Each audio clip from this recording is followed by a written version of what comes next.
మన చిన్నప్పుడు పల్లెటూరులో దొరికిన పాలు ఇప్పుడు సిటీలో దొరకటం లేదు. మా ఇంట్లో దీని గురించి మాట్లాడుకుంటున్నప్పుడు కంట్రీ డిలైట్ గురించి తెలిసి ఉన్నత ప్రమాణాలు ఉన్న ల్యాబ్స్ లో టెస్ట్ చేయించి రోజు రిపోర్ట్స్ ని యాప్ లో అప్డేట్ చేస్తారు. వాళ్ళ విధానాలు చూసి సంతృప్తి చెంది ఇలా రికమెండ్ చేస్తున్నాను. ఇప్పుడే కంట్రీ డిలైట్ యాప్ ని డౌన్లోడ్ చేసుకోండి. Download the country delight app now.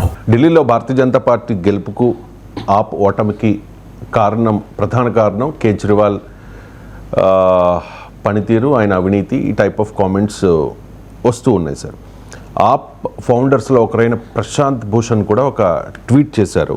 Kejriwal is largely responsible for AAP's Delhi defeat. A party formed alternative politics which was supposed to be a transparent, accountable and democratic was quickly transformed by Arvind into a supremo dominated, non-transparent and corrupt party which didn't pursue a Lokpal and removed its own Lokpal అని చెప్పి. He built a 45 crore rupees Sheesh Mahal for himself and began traveling in luxury cars. He felt that politics could be done by bluster and propaganda.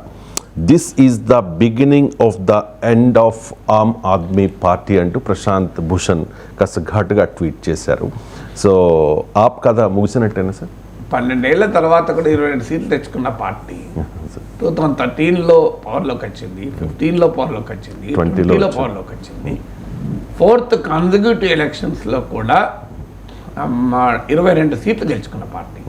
BJP కన్నా ఒక 5% తక్కువ voting, గణనీయమైన voting తెచ్చుకున్న party ఎట్లా end అవుతుందండి? అంటే ఏమీ లేని పార్టీలే మళ్ళీ పునర్జీవం పొందుతుంటే 22 సీట్లు 60 మంది సభ్యులున్న 70 మెంబర్స్ ఉన్న ఢిల్లీ అసెంబ్లీలో 22 సీట్లు తెచ్చుకున్న పార్టీ కథ ముగుస్తుందా? 175 సీట్లున్న ఆంధ్రప్రదేశ్ అసెంబ్లీలో 23 సీట్లు తెచ్చుకున్న తెలుగుదేశం పార్టీ మళ్ళీ అధికారంలోకి రాలేదా? మీకు అక్కడే ఎగ్జాంపుల్ ఉంది కదా మనకు. మీకు తెలంగాణలో 119 సీట్లున్న తెలంగాణలో అదే 20కి పైగా సీట్లు తెచ్చుకున్న కాంగ్రెస్ పార్టీ మళ్ళీ పవర్లోకి రాలేదా?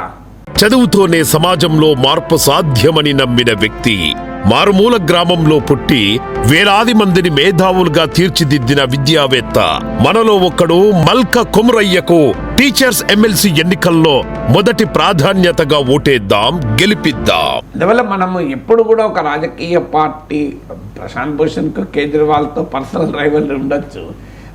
కేజ్రీవాల్ పైన ప్రశాంత్ భూషణ్ చేసిన విమర్శలు కరెక్టే, కాదని ఎవరన్నారు. ఎందుకంటే ఏ విలువలతో అయితే మొదలైందో, ఏ రాజకీయ విలువలు, ఏ ప్రత్యామ్నాయ రాజకీయ పార్టీ, ప్రత్యామ్నాయ విధానాలు ప్రాతిపదికగా పుట్టింది, ఆ విలువలకు ఆ విధానాలకు కేజ్రీవాల్ తిలోదకాలు ఇవ్వడమే కేజ్రీవాల్ ఈసారి ఓడిపోవడానికి కారణమే కావచ్చు. కానీ క్లోజ్ అయిపోతుంది, కథ ముగుస్తుంది అన్నది ప్రశాంత్ భూషణ్ వ్యక్తిగతమైన దేశానికి ప్రతీక తప్ప గ్రౌండ్ రియాలిటీ బేస్ చేసుకున్న కామెంట్ కాదు. అరవింద్ కేజ్రీవాల్ పార్టీ నాశనమే చేయలే, పార్టీని మరి ఈ స్థాయిలో నిలబెట్టాడు కదా. 3 సార్లు పవర్లోకి తెచ్చాడు. పక్కనున్న పంజాబ్లో పార్టీ అధికారంలోకి వచ్చింది. పార్టీ అధికారంలోకి రావడానికి 2 రాష్ట్రాల్లో అరవింద్ కేజ్రీవాల్ కారణమా, ప్రశాంత్ భూషణ్ కారణమా? అందువల్ల కేజ్రీవాల్ తప్పులు ఓడిపోయినప్పుడు రాళ్ళు ఎవరైనా వేస్తారు, ఓడిపోయినప్పుడు రాళ్ళేయడం కాదు. మరి గెలిచినప్పుడు కేజ్రీవాల్ వల్లనే గెలిచారు, కేజ్రీవాల్ గొప్పగా ఆమ్ ఆద్మీ పార్టీని తీర్చిదిద్దని ప్రశాంత్ భూషణ్ వ్యాఖ్యానించలేదు కదా. అందువల్ల అది వ్యక్తిగతమైన వ్యతిరేకత, వ్యక్తిగత పర్సనల్ ఫీలింగ్స్ను, పర్సనల్ ఎమోషన్స్. ఒక వ్యక్తి మనం నచ్చచ్చు, నచ్చకపోవచ్చు.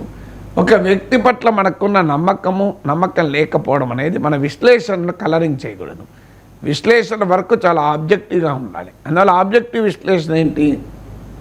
ఆమ్ ఆద్మీ పార్టీ ఇప్పటికీ కూడా ఒక బలీయమైన శక్తిగా ఢిల్లీలో ఉంది. మీకు ఇంకా ఇప్పుడు అపోజిషన్లో ఉంటే ఆమ్ ఆద్మీ పార్టీ ఒరిజినల్ రూపానికి వచ్చేస్తే స్ట్రీట్ ఫైట్ చేయగలుగుతుంది. ఆమ్ ఆద్మీ పార్టీ గవర్నెన్స్లో కన్నా అపోజిషన్లో చాలా ఎఫెక్టివ్గా పనిచేయగలుగుతుంది. అపోజిషన్ మీకు ఆమ్ ఆద్మీ పార్టీకి ఉన్న గొప్పతనమే అది. ఆమ్ ఆద్మీ పార్టీ పైన ఉన్న విమర్శ కూడా అదే. ఇది అధికారంలో ఉన్నా కూడా స్ట్రీట్ ఫైట్ అయ్యిందని. ఇప్పుడు ప్రతిపక్షంలో ఉన్నారు, పొద్దున్న నుంచి వాళ్ళు స్ట్రీట్ ఫైట్ అయి చేస్తారు. కేజ్రీవాల్ దేశమంతా తిరిగి మోడీకి వ్యతిరేకంగా బలాన్ని కూడగట్టుకుంటారు. అందువల్ల ఏదో మొదటిసారి ఓడిపోవడం కాదు, 3 ఎన్నికల తర్వాత 4వ ఎన్నిక ఓడిపోయారు. మామూలు విషయం కాదు. 4వసారి కూడా గెలవడం అనేది ఎన్ని పార్టీలు గెలుస్తున్నాయి? ఆ మాటకొస్తే 2014లో 2019 అద్భుత విజయాలు సాధించిన నరేంద్ర మోడీ కూడా 2024లో కొంత దెబ్బతినలేదా? సో మళ్ళీ అంటే ఇక మోడీ ఇది beginning of end of BJP అని కూడా చాలామంది ఊహాగానాలు చేశారు. 63 సీట్లకు తగ్గినాయి, ఇక బీజేపీ పతనం మొదలైంది అని ఎన్ని వాస్తవాలు రాలేదు, ఎన్ని వ్యాఖ్యానాలు రాలేదు, ఎన్ని విశ్లేషణలు జరగలేదు. మీరు ఆ రోజు నేను చెప్పాను ఇది ఏమీ అట్లా ఉండదు రాజకీయం అనేది. 2014లో టీడీపీ 100కు పైగా స్థానాలు, 2019లో 23 మాత్రమే, 2019లో 151 వైసీపీ, ఇప్పుడు 11 మాత్రం. 2024లో బీజేపీ బలం 63 సీట్లకు తగ్గిన తర్వాత సరిగ్గా ఇదే విశ్లేషణలు వచ్చాయి. Beginning of the fall of Modi, beginning of the fall of BJP, ఇది అందరూ మాట్లాడారు కదా. అపోజిషన్ మాట్లాడింది, చాలామంది రాజకీయ విశ్లేషకులు మాట్లాడారు కదా. కానీ మళ్ళీ వరుస పెట్టి బీజేపీ కొట్టుకొస్తలేదా? హర్యానాలో గెలిచింది, మహారాష్ట్రలో గెలిచింది, ఢిల్లీలో గెలిచింది. మరి బిగినింగ్ ఆఫ్ ద ఫాల్ అయిందా? 63 సీట్లు దెబ్బతిన్నాక కూడా బీజేపీ మళ్ళీ పుంజుకుంది కదా. అందువల్ల హూనోస్ ఆమ్ ఆద్మీ పార్టీ కూడా తన తప్పులు సరి చేసుకొని ఆ కోర్స్ కరెక్షన్ చేసుకోగలిగితే రాజకీయాల్లో మళ్ళీ లేస్తుంది. అందువల్ల ఓటమిలు గెలుపులు అనేది రాజకీయాల్లో శాశ్వతం కాదు.